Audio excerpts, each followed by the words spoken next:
All right, Fargo Theatre, we are here. Oh, found our seats. Not too bad. We're pretty close. Excited? Yeah. Mama got some popcorn, of course. Of course.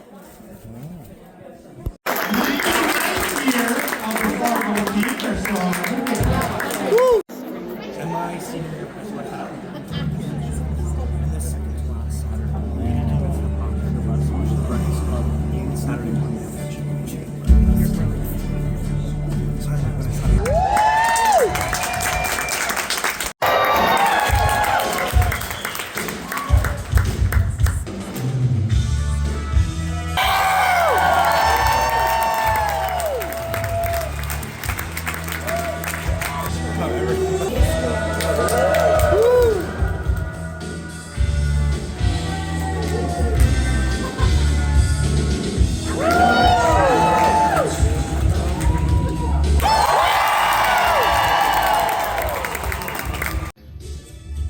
Breakfast Club.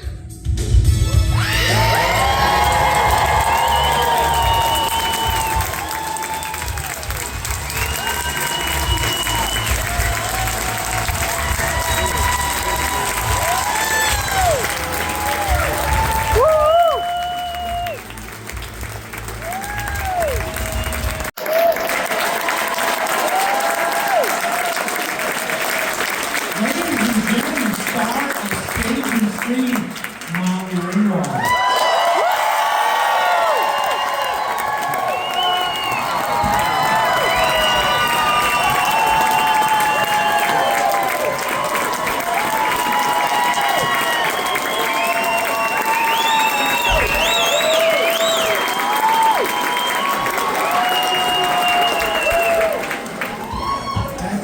For having me. First time in North Dakota, first time in Fargo. Is it everything you dreamed it would be? So far, so good. I just got here last night. It's been really nice. And wow, what a great house.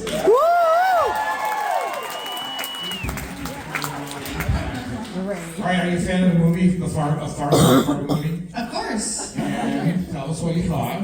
Yeah, I mean, it's been a few years since I've seen it. But I Have you seen the remember. TV series as well?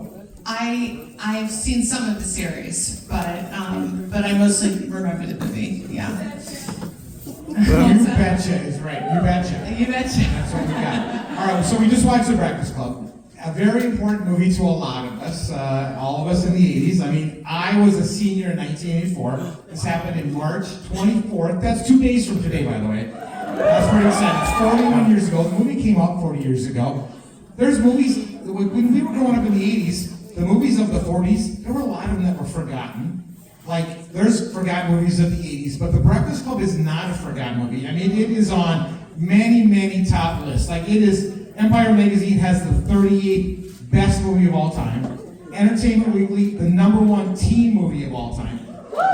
This movie is going to be remembered in 100 years.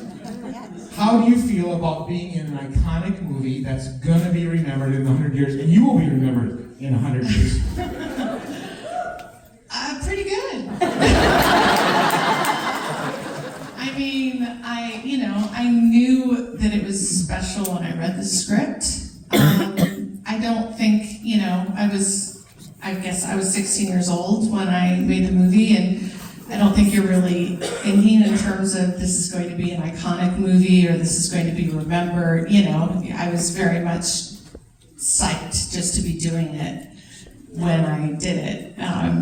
And it's constantly a surprise to me that it continues to resonate with so many people and so many subsequent generations. But I'm really happy about it.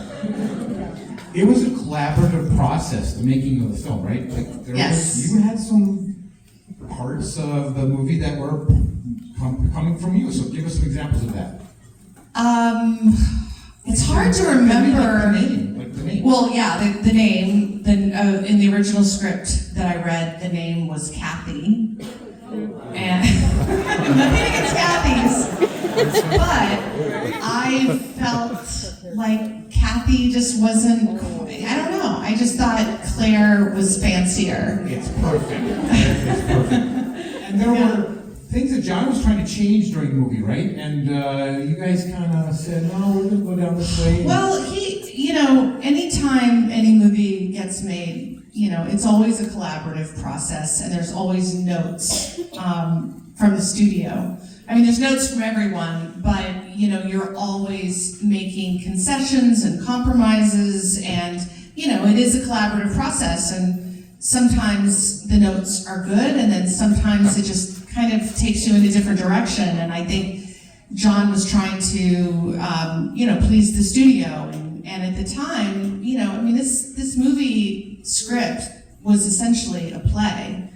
And there was nothing else like it, and I think he was getting a lot of notes that wanted to make it a little bit more like, movies that were successful. So they were like, let's put a naked woman in it.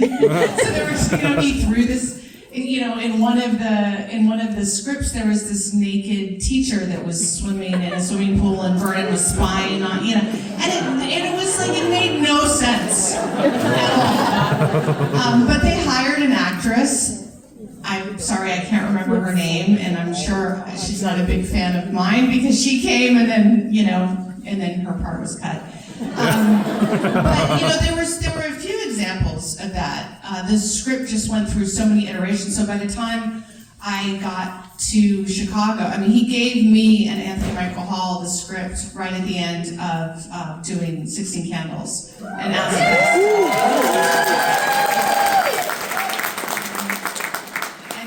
asked both of us if we'd like to be involved. I read it immediately and loved it and definitely wanted to be involved. And then by the time I got onto the set in February, crazy, 40 years ago, the script was really different. And I told him that on the phone when, he said, during rehearsals, he said, called me up and he's like, oh, are you excited? Are you excited? And I said, yeah, but it's really different. He's like, what do you mean? And so then he brought in a big stack the next day for rehearsal of all of the scripts. And we basically just got to go through the script, and we're like, oh my God, look at that part. Oh, what happened to that? And yeah, and that was an example of the collaboration. The David Bowie quote, that was Allie. And sushi, originally my character was eating pasta salad. And Allie was like, sushi would be so much better. I had just had my 16th birthday in Los Angeles at a sushi restaurant. Sushi was like the thing in the 80s. Like no one, we just learned about it. And it was, so yeah. That very was, fancy. Yeah, it was very fancy. So speaking of sushi, both Amy and my buddy Ryan Lee from Canada have the same question. Were you afraid of getting food poisoning by eating that sushi that was stored in the school all day long? Yes, go Canada. It's a movie. I was not. Perhaps I should have been. Maybe my mother was. But we had great. Everyone on the crew of that movie was great. I can't remember the name of the property masters, but it was only 41 years ago. It was 41. Yeah, 41. No, but I actually ate the sushi, and it was delicious. I do remember that. I love the thunderous applause for 60 Candles, and we will come back to that. But I have a couple more questions about Breakfast Club. So, the dancing, iconic, amazing. Tell us about your memories of that dancing. My buddy Ezra out there wants to know, can you still do the dance?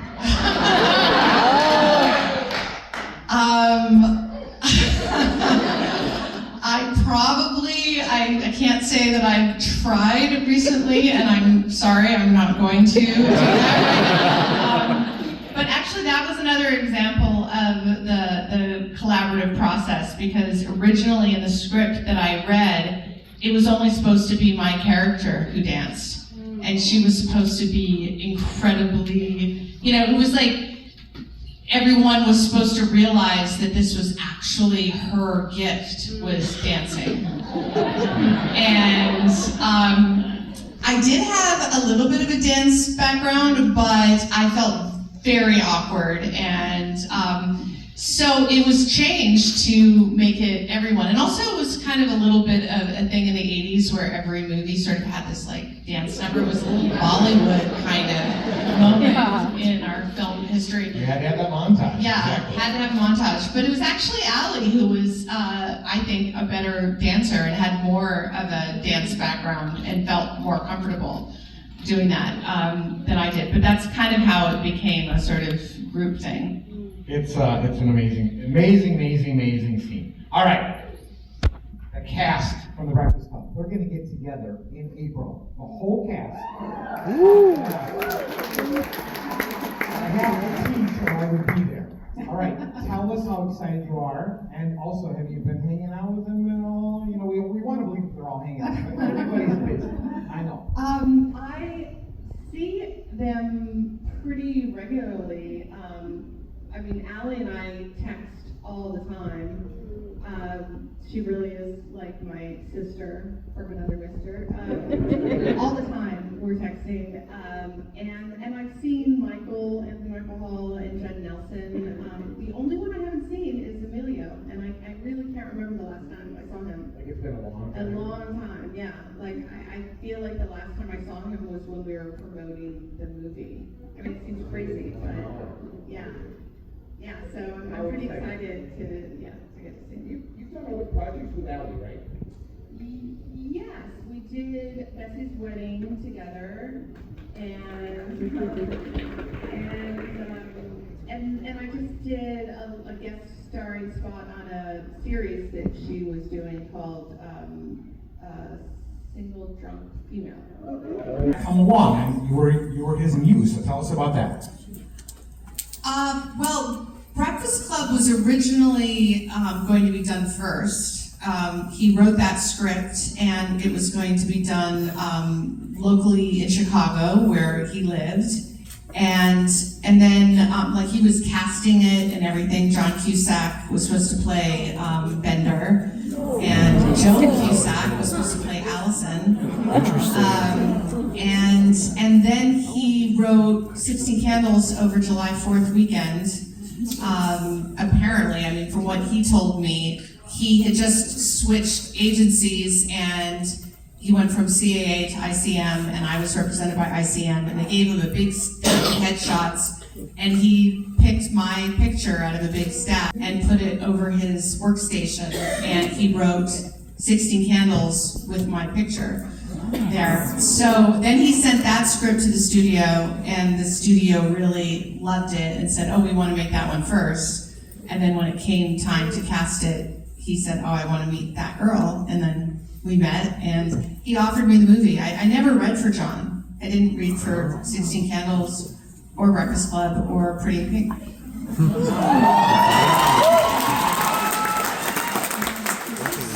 Candles is another movie that we'll be talking about in 100 years. Iconic. It is also on Entertainment Weekly's list of best high school movies, number 8 on that list. It's my Honey Christie's favorite movie of all time. She can quote every line. The relationship between Samantha and Jake. It was a teenage romance, we all understand that. Yes. But what are the chances that they're still happily together? Well, a lot of people think that my husband, Ponyo Giannopoulos, actually looks like Jake Ryan, and I kind of see it. So, you know,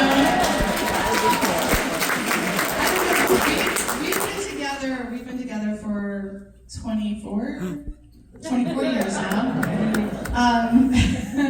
That happens after 24 years. 24, 23, 25. Yeah, I think it's possible. I mean, what are the chances of, you know, there are people that are still with their high school sweethearts. Yeah.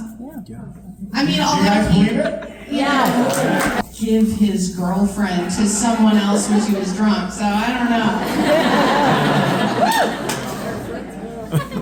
There is that. So maybe Samantha could have done better, but he is awfully cute. I mean, I'm not gonna lie. So after Breakfast Club, you did Pretty in Pink, which another iconic. I think you got 3 there over 100 years. All right, tell us some memories of working on Pretty in Pink. Well, Pretty Pink was a little bit different because it was the first one that was shot in Los Angeles instead of Chicago.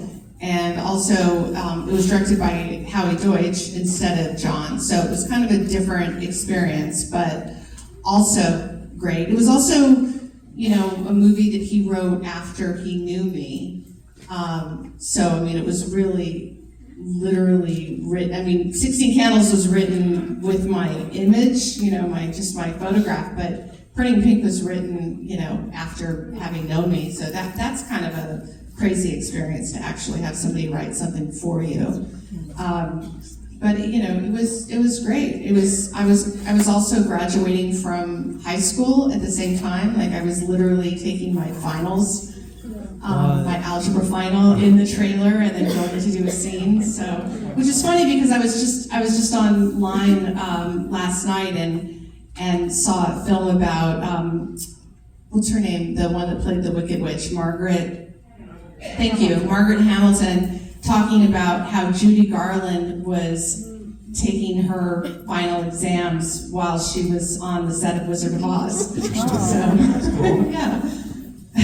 So, tell us about the ending. So we all kind of know the ending. There was an original ending. You're gonna end up with Ducky, and then the studio didn't like it. Well, the audiences didn't. Or the like audience, it. Yeah. The studio said, "Yep." Yeah, I mean, you know, and it was originally when the script was written. I mean, it was the character of Ducky was kind of inspired by my best friend, Matt Freeman, who is still my best friend. And he's gay. I mean, relationship that I think a lot of gay men can have with the women where if they could not be gay, they would love to be with that person. That's the kind of relationship that I had with Matt, and I think that was a little bit, you know, John was just writing this after observing me and my friend. We sat right behind Joe Bray, and I mean, who was just the quintessential NC. I mean, nobody, I think, can top that performance. So do you have a goal of getting back on Broadway again? I know it's a lot of time and it's hard. Yeah, I would love to. And, you know, the right project. I mean, I feel like I've been really lucky to be able to sort of bounce between, you know, film and TV and theater. And for me, it really, it's all about the project and, you know, how best to serve that story, but I feel equally comfortable in all 3 mediums. Breakfast Club question again. Did you take anything home from the set of the Breakfast Club? No. I mean, I wish I had. I would love to have that statue. I would kill for that statue. I don't even know where it is. Yeah, I don't think that I took anything home. I mean, this was like a couple months, like 3 months, I think, we spent in this one location. And, you know, it was a long time to spend in one outfit and in one place. And, you know, by the time I was done, I was like, oh, I never wanted to look at those clothes again. You know, and I would kill for those boots, of course. Was there an article that you did put on for a movie and you thought, I love this is going to be amazing? Was it the boots? It was that whole outfit. I mean, I chose that outfit. Yeah, because originally it was a different one that was designed, and then it arrived in Chicago, and it just kind of didn't work. And so John and I went out shopping, and I picked out the whole outfit. Awesome.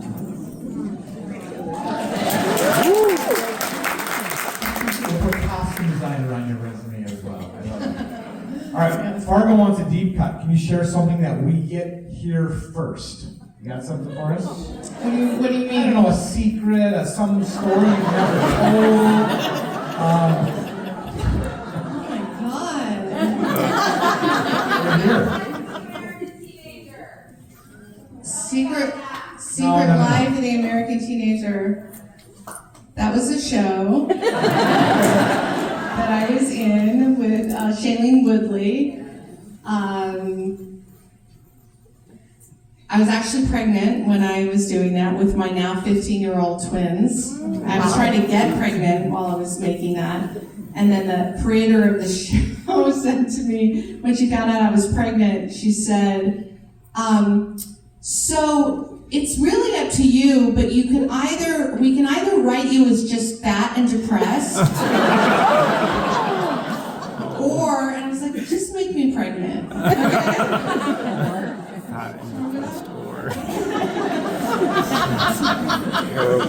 All right, you're an accomplished author. I'm just up here plugging stuff. Go to Amazon and find Molly's book, When It Happens to You. Molly's got this awesome book, Getting the Pretty Back. Ponyo's got a couple books. Check this out, A Familiar Beast, and this is the best title in the world. How to Get Into Our House and Where We Keep Our Money. I have no questions, I'm just promoting. How to Get Into Our House and Where We Keep the Money. Yeah, it's a collection of short stories. Fantastic. Does your hubby have anything coming down the road here? Yes, he does. Well, tell us about it. Well, I can. It's him. It's a secret. All right, just keep looking for it. All right, we know you love books. Is there anything you're reading right now that you really love, or can you throw us a couple books? Yeah. I mean, it's always a balance when you're writing. I try to be really selective about what I read, just because I don't want to be overly influenced by someone's voice. But then, sometimes reading can be inspiring. I just read a book called Play World by Adam Ross that I really enjoyed. And now I'm reading a book called, what is it? Something about Daisy Bates. That's fascinating. I know this is like the other half of my brain sitting over here. We just started a new writers group at our house, and where different writers come and we all talk about writing and what we're working on. And it's like a monthly meeting, and somebody recommended this book to me. But and that's what I'm reading right now. Fantastic. All right, my friend Elsa Holm would like to know, what inspires you? What inspires me as an artist, as a person? That's a great question. How about both? I think what inspires me most are random acts of kindness, and also people that are willing to speak out, speak truth to power.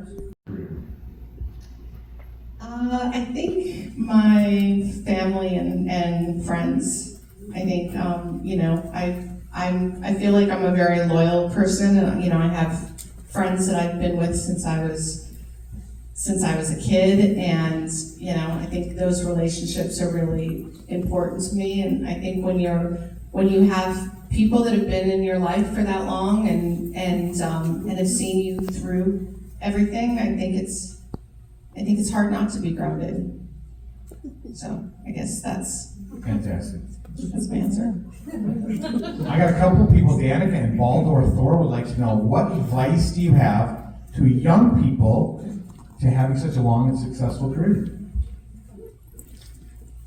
I think it's, it's different for everyone, but I think, I have kids. One, our elder daughter is acting now. And so, I've been sort of, giving her advice. Which she's really happy to have now. I can't say that she was always happy. And you have to always be selective in how you give advice when you're a parent. But to me, I think it's really important to really be passionate about your career. Particularly when you're young. I mean, everybody has moments in their life where they have to compromise or they have to, make choices, based on finances and family and, all that stuff. But I think when you're starting out, I think it's really important to really pay attention to what's really important in your gut, like what you are passionate about, and really sort of let that guide you. Because, this is, and also, particularly if you're doing a career like this one, you really have to really, really want it and be ready for rejection. And just be sort of guided by, decide that your passion is stronger than your frailty, I guess. Were there any projects that you were rejected for that really crushed you? Oh, all the time. I mean, all the time. Yeah, and I'm sure that I've been in projects that have, crushed someone else. I mean, that's just sort of the nature of it. But yeah, there's been tons of projects that I've wanted to do that, that I didn't get. Part of the game. Yep. All right, go back to Breakfast Club. My friend Christy Huber would like to know, in today's era of social media and branding, how do you think the characters like Claire and Bender and Ryan would express themselves? I mean, it would be a very boring movie because everyone would just be on their phone.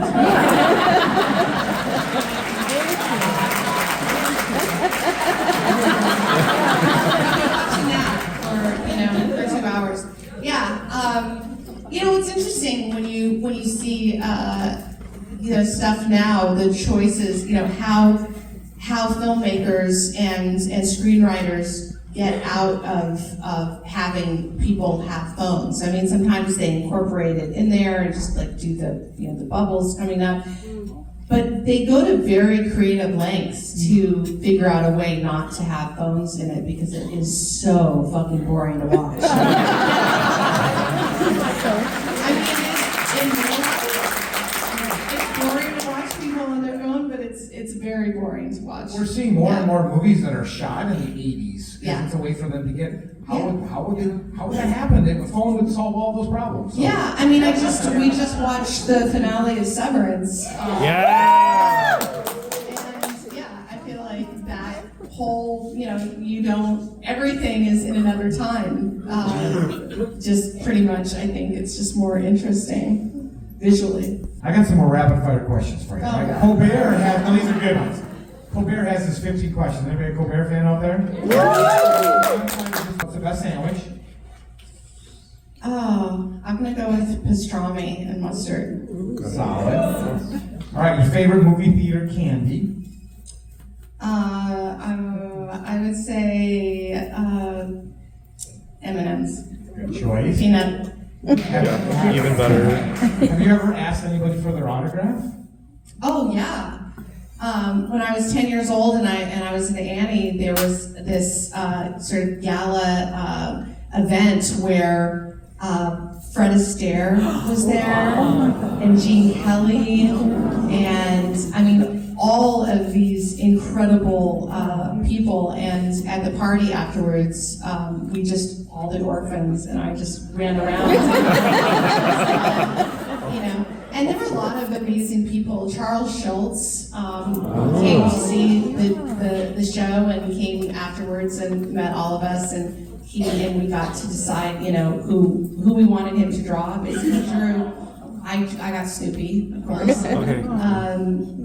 Lucille Ball. I've asked anybody for an autograph. Usually, if I ask somebody for their signature, it's usually for someone else, not for me. Favorite smell?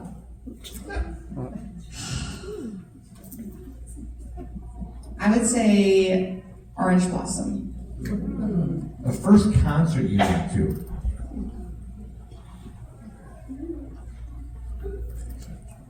It was either I think it was the Split Ends. Yeah. Solid. Yeah. Split Ends. How about the first movie that you remember seeing? Mary Poppins. I mean, in the movie theater or on television? Either one. I would say probably Mary Poppins in the movie theater. Yeah. Favorite movie of all time? That's really hard. I'm just gonna go with Singing in the Rain. Aww. What's your most used app on your phone? Duolingo,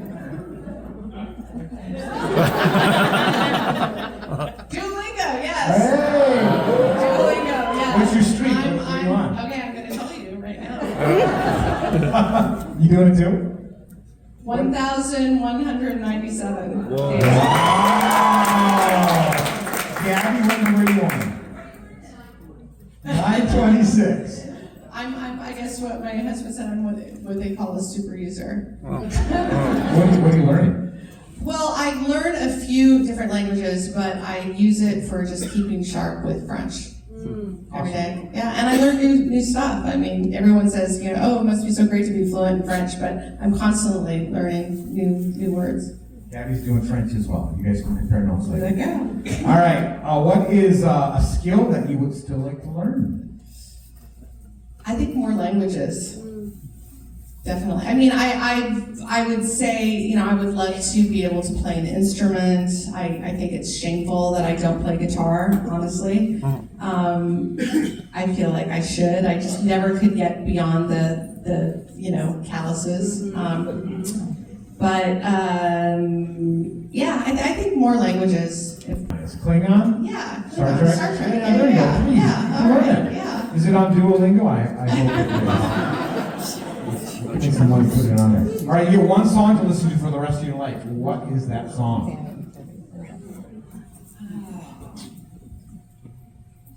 That's really hard. I'm gonna go with How about album? Is that easier? Album?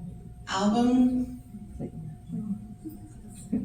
I don't know. I mean, that's so impossible. Okay, I'm just gonna go with "I'll Be Seeing You." Oh, classic. You know that song, right? Okay. All right, describe the rest of your life in 5 words. Colbert, come on. Yeah, but Colbert probably gives these questions to people ahead of time. Let's be real. Okay, 5 words. It's going to be good. Yes.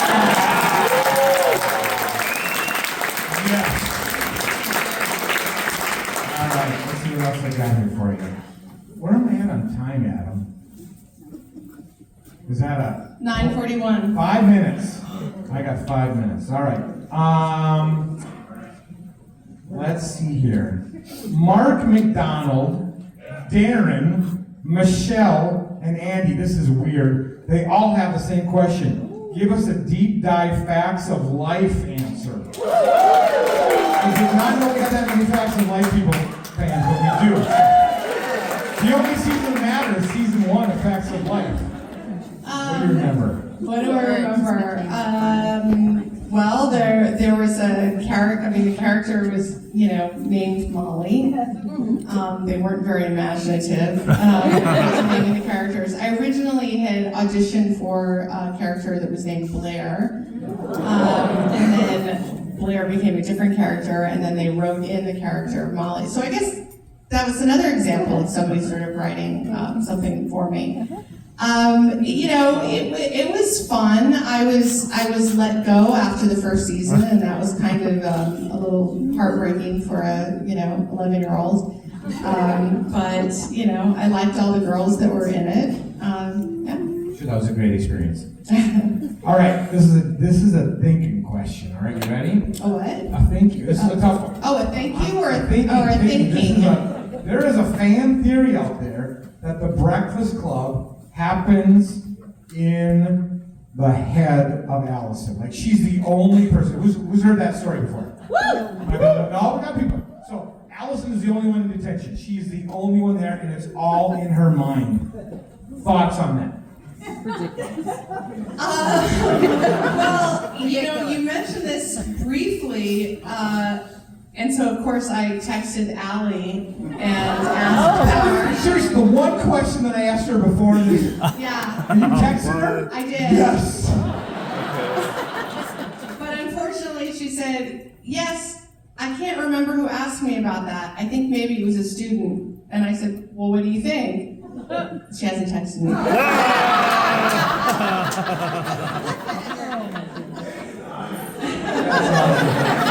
awesome. we have an award for you. Oh, exciting.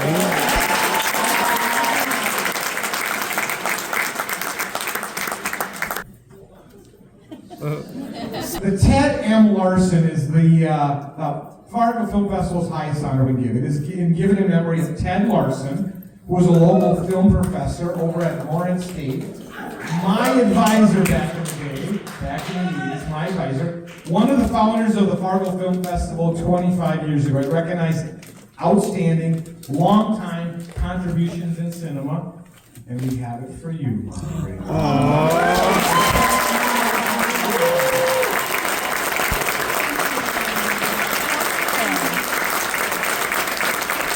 Anything else you wanted to tell us before we leave the stage, my friends?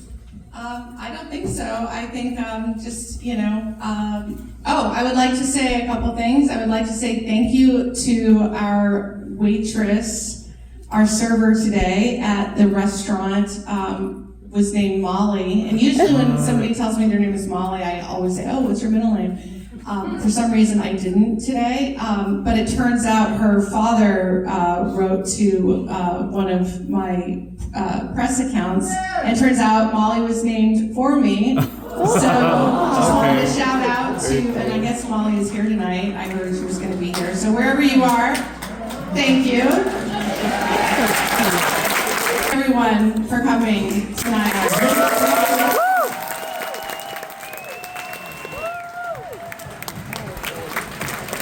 Doing this?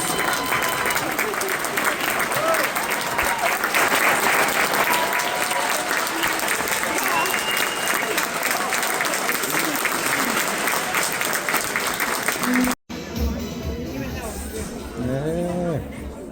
Wang Chung. Where are those two boats? Drive somewhere. So I don't get hammered and then or what do you think? Usually I'm like 3 blocks down. Is there